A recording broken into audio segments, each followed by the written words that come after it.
Welcome, everybody. Sorry I'm a little late. It was one of those kind of days. As people come in and join us, I hope you've got your favorite beverage ready so that we can do tea and stories today. Yep, we're a little bit late today. In a Zoom generation, I get the Zoom meetings. What can I tell you? But welcome. Welcome to Tea and Stories with Mama Carla. Today I decided to do some stories. Hi, Richard. How are you? That go around what people feel about each other and how they talk to each other and relate to each other. There's a saying that says you can't speak butterfly language to caterpillar people. And I thought about that, and I think that sometimes people don't always get that. They always have something to say about someone, and they're not understanding them, especially when it comes to being an artist and living the artist life like I do. So this story is called Nurilicious. Now, Nurilicious, that's what my mom called her. Her real name was Nuri Louise. Nuri Louise was a pretty little light brown skinned girl with big old eyes who grew up in a family full of artists. Now, Nuri loved to make art. She loved to draw, she loved to use clay, she loved to sew, and she loved to share her art because that's how she grew up. You see, Nuri's mommy was an artist, and when she was a teaching artist at that, and when her mother would go anywhere, she would always take Nuri with her. And Nuri loved to watch her mother teach people how to create things. Now, Nuri went to school with her mother when her mother taught. But when she got big enough to go to school herself, she was so excited. She said, Mommy, and I'm going to share with them, and I'm going to show them the things that my mom brought me from Africa, and I'm going... And her mother looked at her and said, Nuri, now, I have to tell you something. Not everybody's going to understand the things that you like to do, and there are going to be some people who might say mean things. Oh, I'm not worried about them, Nuri said. But her mother knew different. So one day, Nuri brought in something very special that her mom had gotten her from Africa. It was a piece of cloth. And on that cloth were symbols called Adinkra symbols. And the symbols that were on the cloth were ladybugs and were a heart. The heart was Akuma, which meant eternal love. And the ladybug meant love doesn't get lost on its way home. Nuri couldn't wait to tell her family about it. Her school family. She stood before them and she told them all about the cloth. And one little girl named Gina looked at her and said, I think that's stupid. Cloth can't talk. You're dumb, and that's dumb. And some of the children started to laugh. Nuri's eyes filled with tears. She was proud of her Adinkra cloth.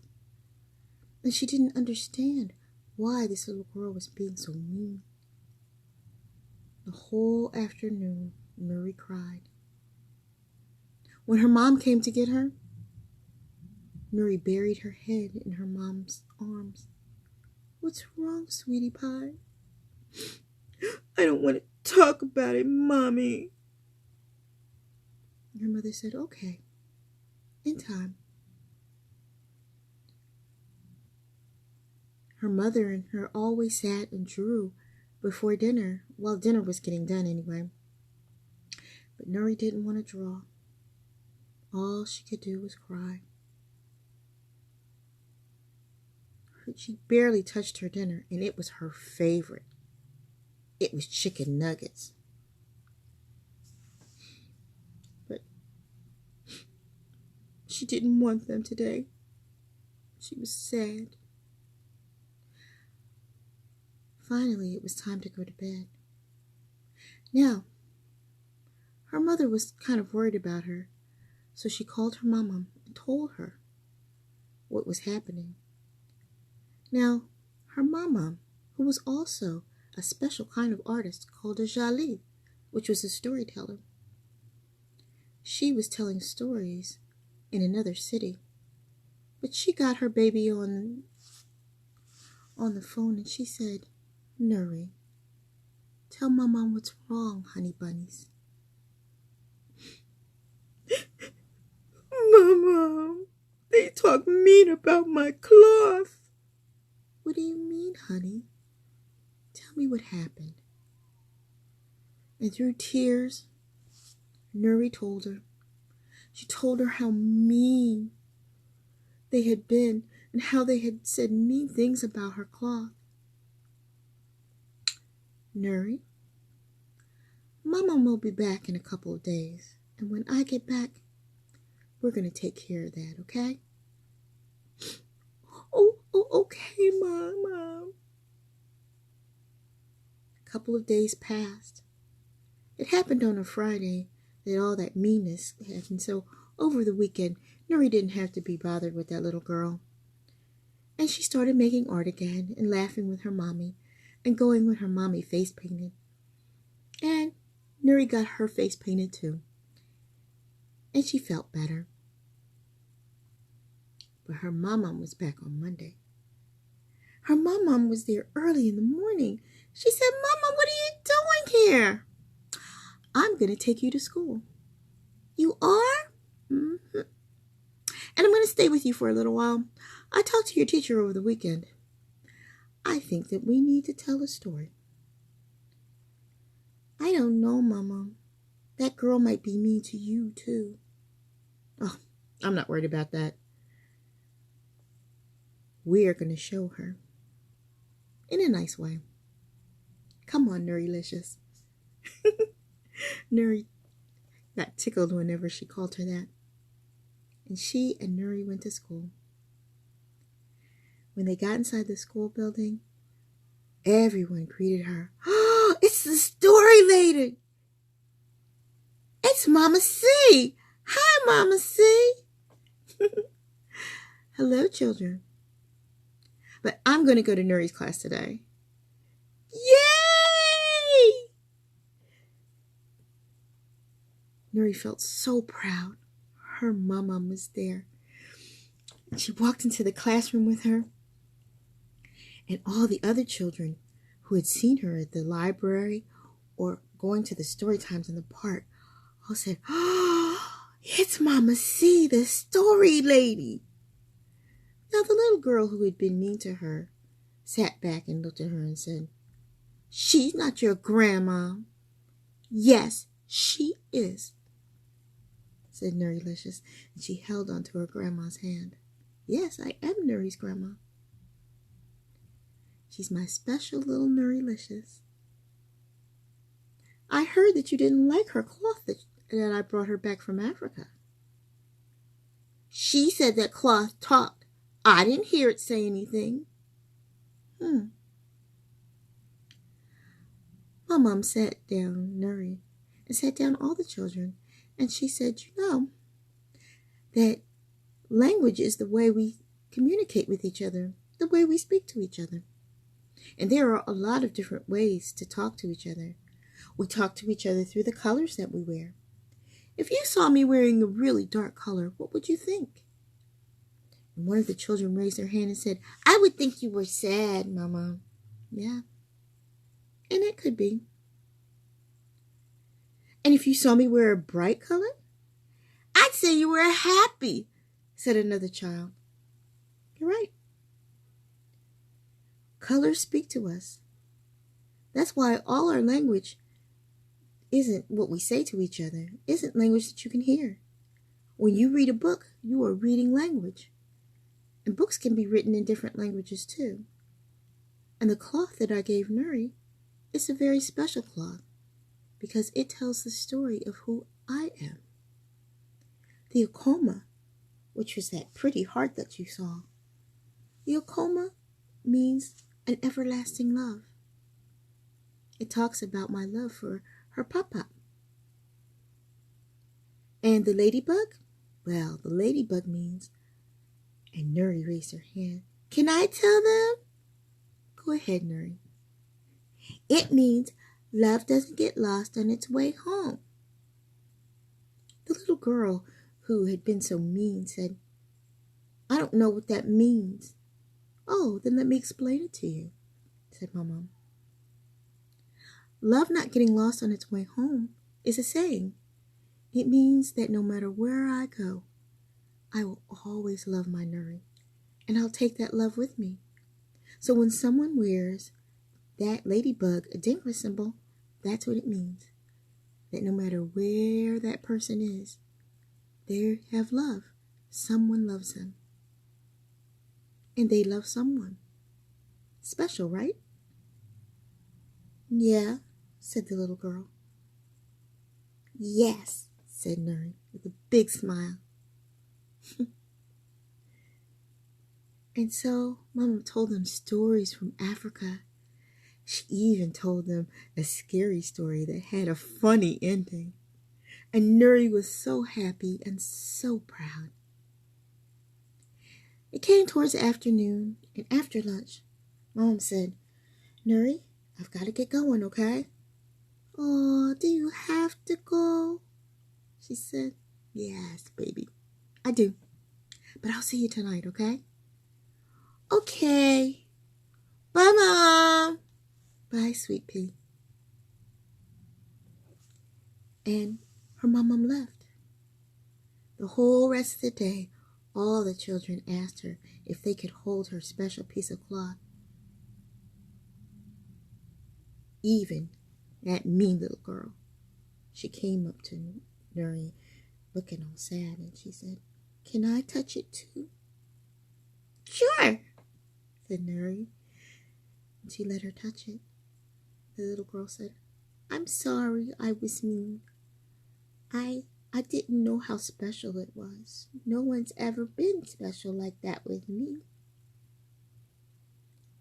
Well, now my mom's here. She'll be special to all of us, okay? Okay. The little girl's name is Janice, and they got to be friends. And Nuri was happy. That night, Nuri said, Mama, how did you know that that would work? That she would start being nice? Well, honey, sometimes you have to talk to caterpillars different than you do butterflies. What does that mean, Grandma?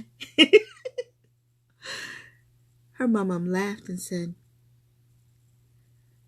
Butterflies understand that things are special when they're free and easy, and that there are different things around them. Caterpillars can only see one thing one way, and that's all they care about. And sometimes with caterpillars, you have to explain things to them a little bit longer. Your little friend, she's still a caterpillar. You, my darling, are a butterfly. Now, I'm not going to say that Nuri understood exactly what her grandmother meant, but she kind of got it. And that night when she went to sleep and she prayed for her friend too. And she thanked the Almighty for her grandma.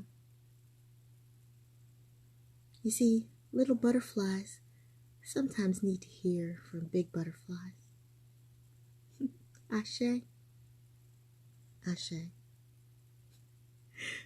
Did you like that story? That's one of my little kid stories. I like it. I have one more story to tell you. And this story, and I also want to tell you that tomorrow is Skylar's birthday. Skylar is my granddaughter, who is the love of my life. And that's why I'm telling children's stories all during this week. Also, I'm going to be telling bedtime stories. And the story that I just told you is a bedtime story that I actually wrote for my adopted granddaughter, Nuri Marie. And it's called Nuri and the Talking Cloth. Now, this one is a short story, but it's an old story. This is the story of the sticks. Now, in Sudanese language, this story is a binding story of, for anybody who understands anything about Sudanese culture. There's a part of Sudanese culture that is a Bedouin kind of a culture. People travel, they don't have a lot of wood around them. So sticks are very, very highly valued. So when you come of age, you are given your own stick. When you are given your own stick, you are also given responsibilities that go along with having that stick.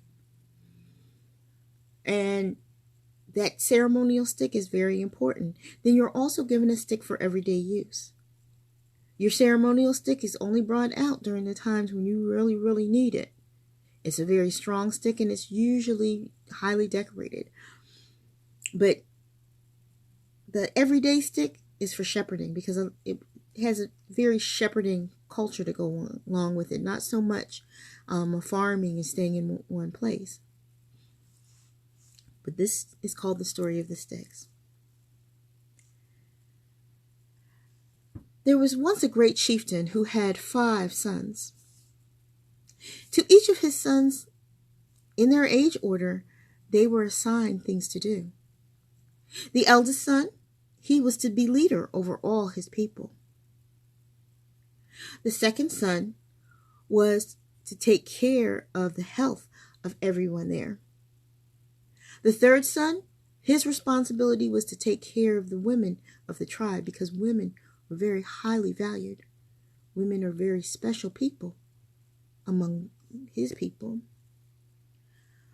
The fourth child helped with trade and would always know how to go to the marketplace.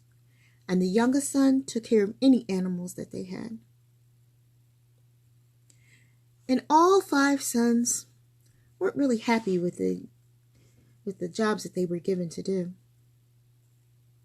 The eldest son didn't like being a leader, but he loved to find out how herbs worked and to mix them together.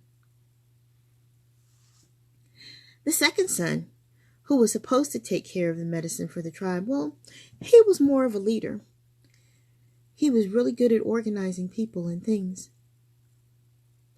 The third son, who was supposed to look after the women just got on his nerves terribly, but he loved to go to the marketplace, and he was a great bargainer.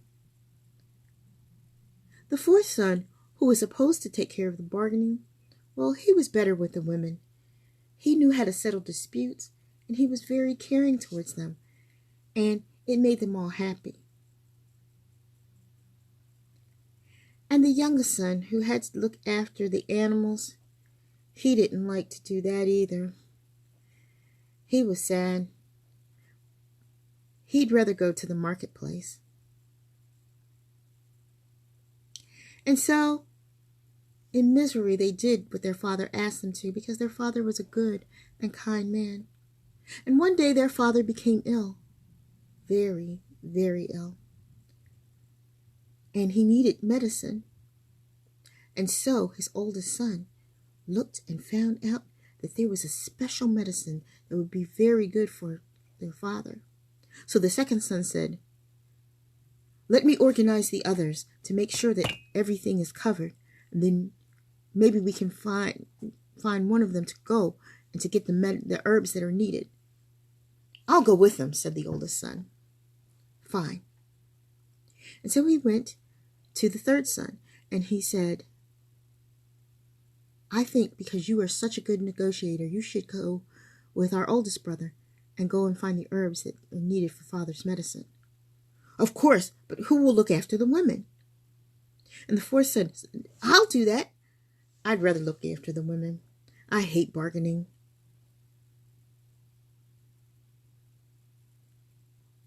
And then The youngest son said, I hate to look after the animals. Can I do something else? And he said, yes, brother. Why don't you take care of... Oh, I lost my place. I can't believe it. But he took over another duty of the brothers. And so they all did what they did best. And they went away. And they brought back the medicine. And then the oldest son crushed it up and made it good. And then the father got better. But as he was healing, he saw that he had been wrong about the jobs that he had given his sons. And so he went and prayed. And he told his sons to come with both their sticks, their everyday stick and their ceremonial stick. And they came to their father. And their father said, Sons, give me your everyday sticks. They looked at each other kind of puzzled, but they gave the sticks to their father. Their father looked at the sticks and then gave each one of them back and said, Here, I want you to break it in half. But father, why? Just do as I say, son. So each son he went to, and each snapped it easily. He said, Do you see how easily those sticks were broken, my sons? Yes, father, they said. Now, I want each of you to give me your ceremonial sticks. He took the ceremonial sticks and he put them to the side. And he picked up some other sticks that had everyday use. They were weak and tattered. And they said, Oh, Father, this will be easy to break them. He put them together as a bundle and he said, Now, try to break them. And each son tried with all his might to break those sticks. But they would not break in a bundle. None of them would break. All the sons tried. And the father picked up the ceremonial sticks once again and said, It did not work because it is not meant for you all to be by yourselves. Each person must do what they do the best. And you must use all your strengths in order to protect yourselves. When you are by yourselves, you are easily broken. But when you are together, you are strong. And so, to each of his sons, he gave the stick according to what they did best. And it came to pass that the second son became leader. The oldest son took care of all medicines. The third son, he took care of commerce. The fourth son, he took care of the animals. That's where I got the story wrong. And the youngest son, he took care of the women.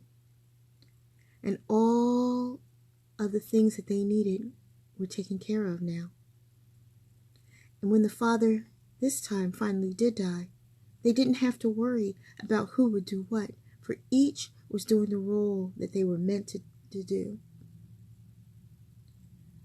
This story reminds us that when we are by ourselves, we are easily separated and broken. But when we are together and each of us uses the talent that we're given and what we do best, we can conquer anything.